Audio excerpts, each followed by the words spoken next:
บ้านทรงลาวสุดยอดมีครบทุกอย่างเลยนะแล้วยูเฮิร์นเนี่ยมีอยู่5-6 ห้องเอาไว้ตรงนี้เลย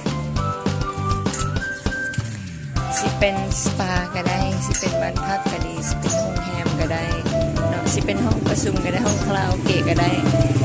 ครบทุกอย่างเลยเนาะสิรับแขกผู้ใหญ่